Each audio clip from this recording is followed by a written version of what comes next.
Action mode रे vigilance विभाग target रे लांचखोर सरकारी ऑफिसर तेबे जणे पर जणे लांच नेबा बेले धरा पड़ुथिले भी चेतु नाहंती लांचुआ सरकारी कर्मचारी माने। तेबे पुणी एक सरकारी ऑफिसर लांच नेबा बेले धरा पड़िछंती विजिलेंस हातरे।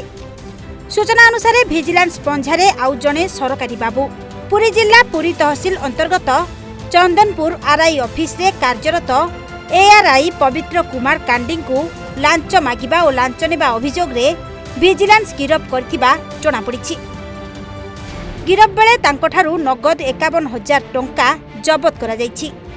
चाष जमीर किसम परिवर्तन कराई देबा पई चंदनपुर अंचलर बद्री नारायण हाथींकोठारु 51,000 टंका पीसी नैथिले संपृक्त सरकारी ऑफिसर। तेबे अभियोग पाई राज्य विजिलेंस 3टी स्थान रे चढ़ाऊ करी उक्त एआरआई को निज हेफाजत को नेबा सहित तांकोठारु नगद 51,000 टंका जबत करथिबा सूचना रहिछि।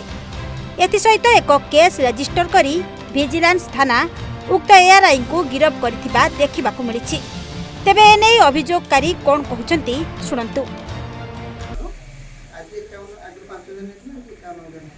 आगो 5,000 टका नेथिले कोन पे नेथिले? अच्छा बगायत को घर बारी कनेक्शन करने पे आम एआरआई आपनठु 51,000 टका नेथिले चंदनपुर आरआई। पुरीरू शशांक महापात्रଙ୍କ रिपोर्ट ओडिशा भास्कर।